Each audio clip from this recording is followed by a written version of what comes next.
Shout out to all the recommendations. We got ourselves a classic here, you guys. 50th anniversary. That's wild.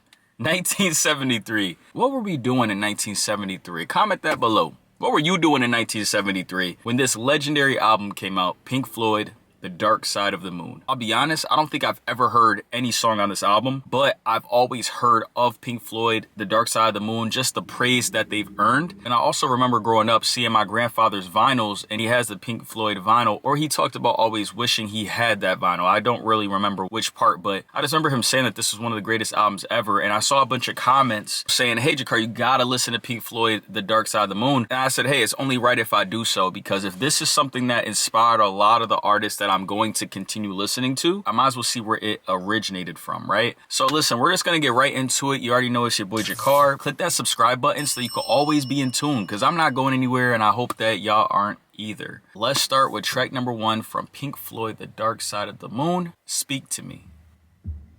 I thought it was my volume for a second, but it's just, I guess it's building up. I think he said you have to explain why you're mad even when you're not mad.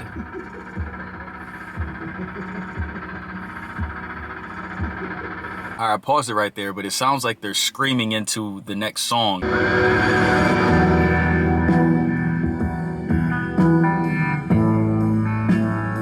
Is this the type of album where it's gonna keep flowing from song to song? Because I love those type of albums. I just saw someone riding their bike right there with this type of song flowing. I was just like, yo, this is probably gonna be a save for me. I might find a couple songs I'm gonna save.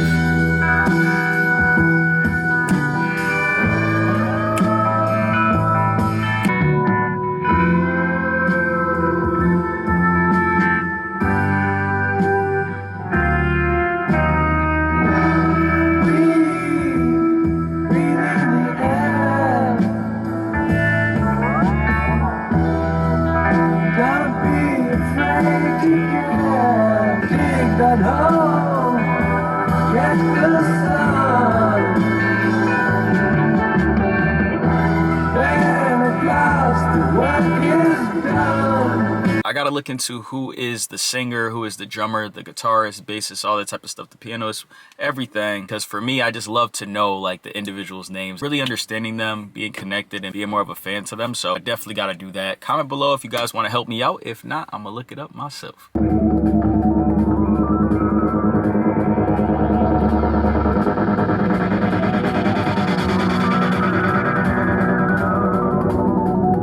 A lot of instrumentals in this album. I'll say that so far. So this is kind of like an interlude, right? It's kind of like a skit that's going on.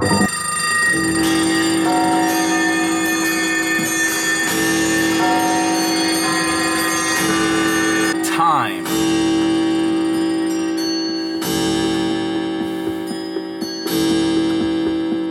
I can feel this song getting really big though right now. We already had 3 tracks being real cool, building up to something, so I'm still waiting on the big moment of this album so far. So let's see. Taking away the moments that make up a dull day.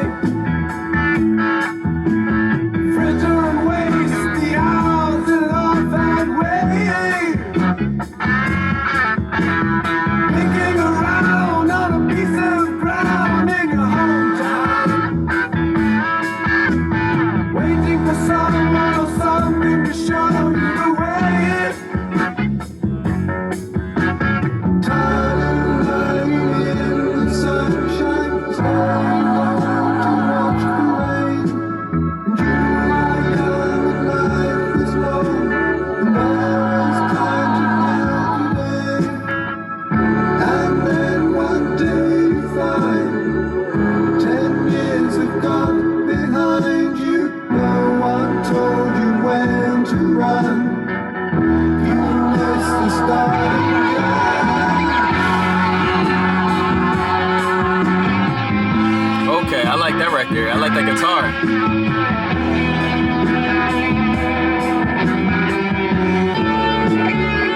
I love guitars. I swear I love guitars. There's something about them. I think I might end up learning how to play one day. That was a real beautiful song.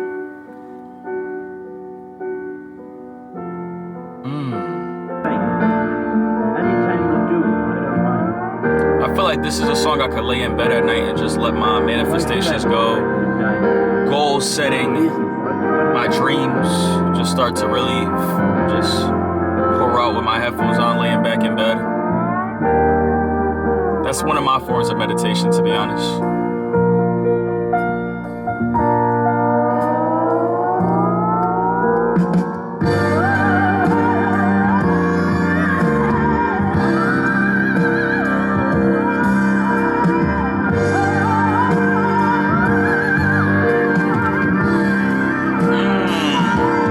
We need more of this in the album.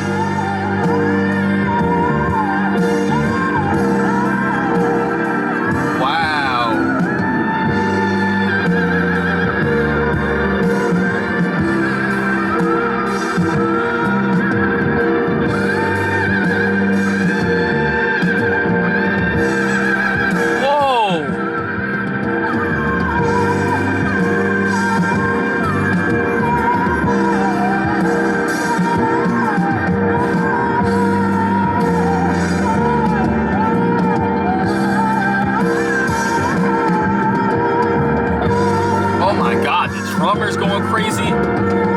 Is that a woman? That has to be a woman. Is she a part of Pink Floyd?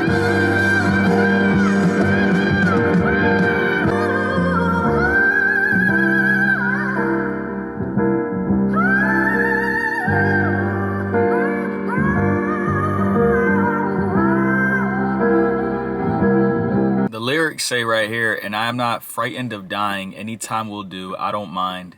Why should I be frightened of dying? There's no reason for it. You gotta go sometime. I never said I was frightened of dying. That's beautiful within itself because it's so true. You know, even when we think about it, we're like, one day we're all gonna pass away.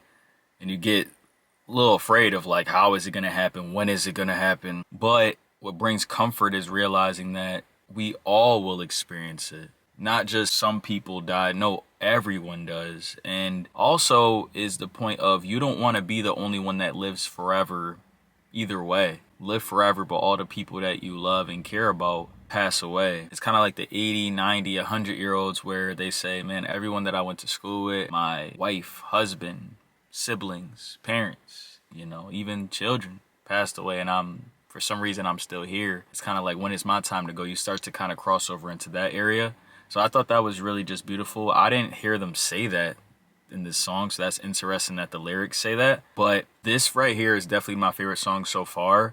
I just feel like I wish it was shorter. You know, I didn't need 4 minutes and 38 seconds of the singing and of the lady's voice because I loved it so much. But now I got so much of it, I feel like maybe I don't need to hear it again. So I'm in a little weird place right now with that song. All the money sounds.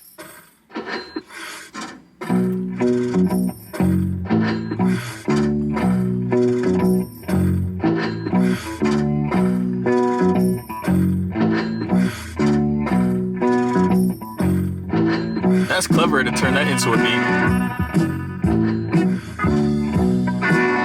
That's real clever. And this is 1973, so now you don't really hear those sounds no more, don't y'all? You hear a whole lot of chip, just putting chips inside and swiping.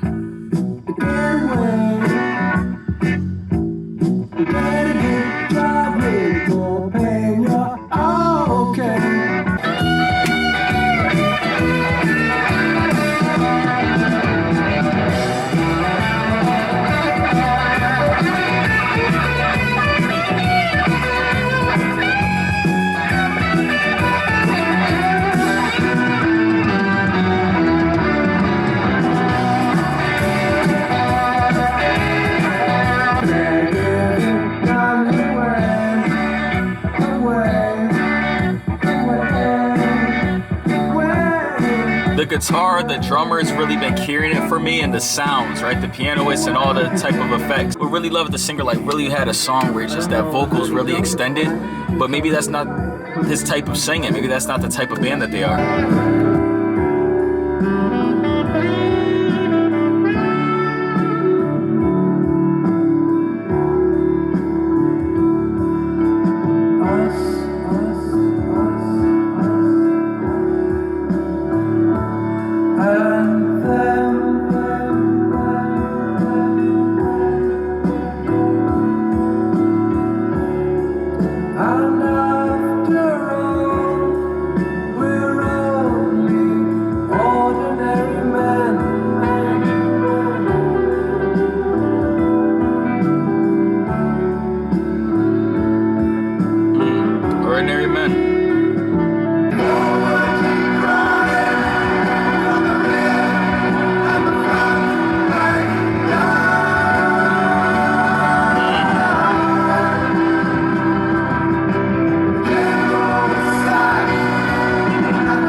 said, this is a war song.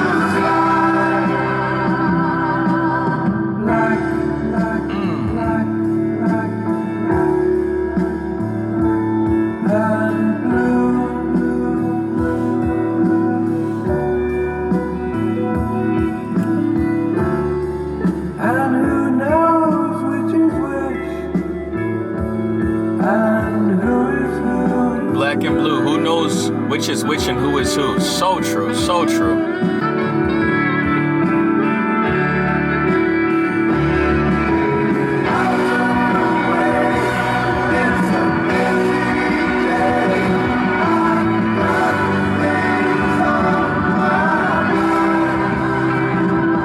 That's so sad. For so little, the old man died. Just like he said right there. So true. War. Just pawns on a chessboard. Just trying to fight for whatever they say is really good for us. Okay, I like how this song just started.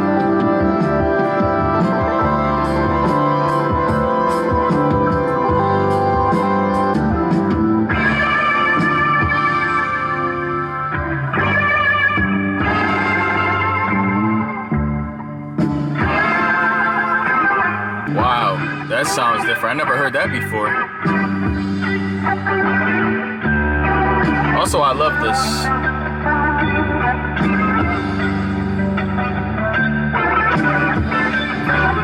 The lunatic is on the grass, remembering games. A lot of lunatics out there, that's a fact.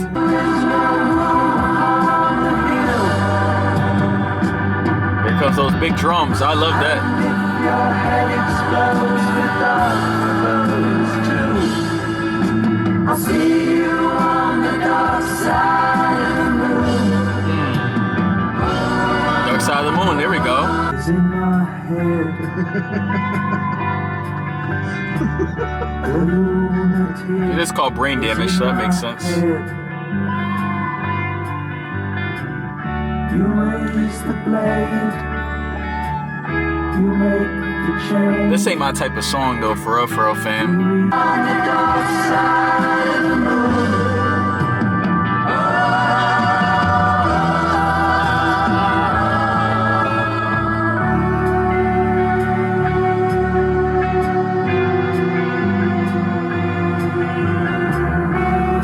Let's go to the last track and then we're gonna go into final thoughts. Track 10, Eclipse. How you feel, and all that you love, and all that you hate. Are you distressed, or you save? And all that you give, and all that you deal, and all that you buy, make borrow or steal. And all you create, and all you destroy. And all that you do, and all that you say, and all that you eat, and everyone you meet, and all that you slight, and everyone you fight, and all that is now, and all that is gone, and all that's to come, and everything under the sun is in tune. The sun is in Everything under the sun is in tune. I like that.